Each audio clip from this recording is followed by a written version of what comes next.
नमस्कार साथियों, एक बार फिर से आपका स्वागत है नॉर्थ एकेडमी के इस प्लेटफॉर्म पे। मैं आपका साथी जय आज बात करने जा रहा हूँ एमपी यानी कि मध्य प्रदेश में स्टाफ नर्स की वैकेंसी निकल के आई है। क्या है ये वैकेंसी, इसके बारे में डिटेल से जानेंगे। साथ ही साथ में ऑफिशियल जो नोटिस है वो भी मैं आपको पढ़ के बताऊंगा। अगर आप पहली बार इस चैनल पे आए हैं तो नॉर्थ एकेडमी के प्लेटफॉर्म को सब्सक्राइब करके बेल आइकन को जरूर से प्रेस करिए ताकि हर छोटी बड़ी अपडेट्स आपको staff nurse, nursing officer, CHO, NHM के रिगार्डिंग आपको मिलती रहे। सबसे पहले मैं ऑफिशियल नोटिफिकेशन पे लेके चलता हूँ। ये आप देखिएगा, मध्य प्रदेश लोक सेवा आयोग के तहत आपको देखने को मिला है। 24/10/2025 से आवेदन करने की तिथि है और 31/10 तक आप इसको आवेदन कर सकते हैं। अगर मैं बात करूंगा यहाँ पे, ये अंतिम तिथि दे दी है और ये हमारे पास विज्ञापन जो लॉन्च हुआ है वो आपका हुआ है 4/9/2025 को। अब यहाँ पे आप देखेंगे आवेदन के लिए आवश्यक निर्देश क्या दिए गए हैं कि मध्य प्रदेश गवर्नमेंट के थ्रू ये जो स्टाफ नर्स वैकेंसी के लिए, नर्सिंग ऑफिसर पोस्ट के लिए जो आवेदन है वो आमंत्रित किए गए हैं। ये ओनली फॉर आवेदन वही एक्सेप्ट किए जाएंगे जो यहाँ पे 25/9/2025 से 24/10/2025 के बीच में www.mponline.gv.in की वेबसाइट पर या फिर mppsc.mp.gov की वेबसाइट पर रजिस्टर्ड किए जाएंगे। तो यानी कि आपको अप्लाई करना है तो ऑनलाइन ही अप्लाई करना है। उसके बाद में यहाँ पर दिया गया है कि district public health nurse officer के पदों के लिए ऑनलाइन आवेदन केवल ही स्वीकार किए जाएंगे। किसी भी तरह का मैनुअल या डाक द्वारा भेजा गया आवेदन स्वीकार नहीं किया जाएगा। आयु की गणना के लिए यहाँ पे बोला गया है 1 जनवरी 2026 तक की जो आपकी है वो डेट जो है वो एलिजिबल की जाएगी बर्थ की। उसके बाद 10वीं पास की अंक सूची आपको भेजनी होगी जिसमें जन्म तिथि जो भी 10th की मार्कशीट में होगी वो मान्य की जाएगी।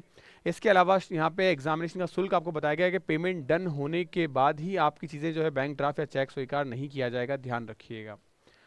तो यानी कि पेमेंट भी आपका ऑनलाइन ही है और निर्धारित फीस का भुगतान करें। अदरवाइज आप जो अगर मान लो फीस कम या ज़्यादा कुछ की वजह से अगर रिजेक्ट हो जाते हो तो उसके लिए जो आयोग है वो जिम्मेदार नहीं होगा। त्रुटि के लिए भी यहाँ पे बोला गया है कि फॉर्म सबमिट होने के बाद में 1/10 से लेकर 26/10 तक ऑनलाइन आवेदन कर सकता है, जिसकी त्रुटि के लिए 50 त्रुटि आपको हर शुल्क, मतलब एक त्रुटि अगर एक मिस्टेक है तो उसका 50 रुपये आपको देना होगा, तभी आप उस त्रुटि को सुधार सकते हो, ध्यान रखना। और अभ्यर्थी अपने नाम में कोई त्रुटि सुधार नहीं करता। अगर आपने नाम चेंज करवाना है तो उसमें कोई एक्सेप्टेंस आपका नहीं लिया जाएगा। तो इस तरीके की छोटी बड़ी सारी अपडेट्स यहाँ दी गई है। अब कौन कौन इसके लिए एलिजिबल है वो मैं बता दूं। BSc nursing, MSc nursing, post basic BSc nursing, GNM वाले विद्यार्थी इसके लिए एलिजिबल हैं। एक्सपीरियंस यहाँ पे डिफरेंट कैटेगरीज के लिए दिया गया है। 10 साल तक का एक्सपीरियंस यहाँ पे रिक्वायर्ड रखा गया है। उसके बाद में यहाँ पे कौन कौन से पंजीयन, मतलब जो आपके पास में RN नंबर है वो कहाँ से क्या होने चाहिए वो भी बताया गया है। विज्ञापन बता दिया गया है। सिलेक्शन के लिए बोला गया है कि परीक्षा या चयन के संबंध में शासन द्वारा समय समय पे जो भी संशोधन या निर्देश होंगे वो दे दी जाएंगे और चयन के पश्चात परिणाम घोषित कर जाएगा, यानी कि मेरिट लिस्ट दे दी जाएगी। अब यहाँ पे बेसिकली पूरा का पूरा जो नोटिफिकेशन है वो मैंने आपके सामने रख दिया है, लेकिन जो मोटी मोटी समराइज फॉर्म में जो चीज़ें हैं वो मैं आपके साथ शेयर कर देता हूँ। ये नोटिफिकेशन आपको हमारे टेलीग्राम चैनल पे मिल जाएगा। इस टेलीग्राम चैनल को आप जरूर से नॉर्थ एकेडमी को डिस्क्रिप्शन बॉक्स में लिंक दे रखा है, फॉलो कर सकते हैं और साथ ही साथ आप खुद भी इसको पूरा कंप्लीटली पढ़ सकते हैं। उसके बाद अगर मैं बात करूँ, 10 पोस्ट यहाँ पे आपके स्टाफ नर्स की निकल के आ रही है। स्टाफ नर्स की 10 पोस्ट है। इसके अलावा TGT, PGT इनकी भी डिफरेंट पोस्ट यहाँ पे देखने को मिलेगी, जिसमें लेबोरेटरी असिस्टेंट भी हैं।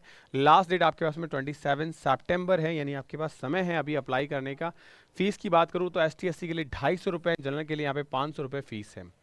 एज की लिमिट बात करें तो मिनिमम 18 और मैक्सिमम 50 साल है, और जो मैंने बताया कि 1 जनवरी 2026 तक ये उम्र सीमा आपकी होनी चाहिए। जो भी उसमें इंपॉर्टेंट चीज़ें थी उन सबको मैं लेके आ गया हूँ।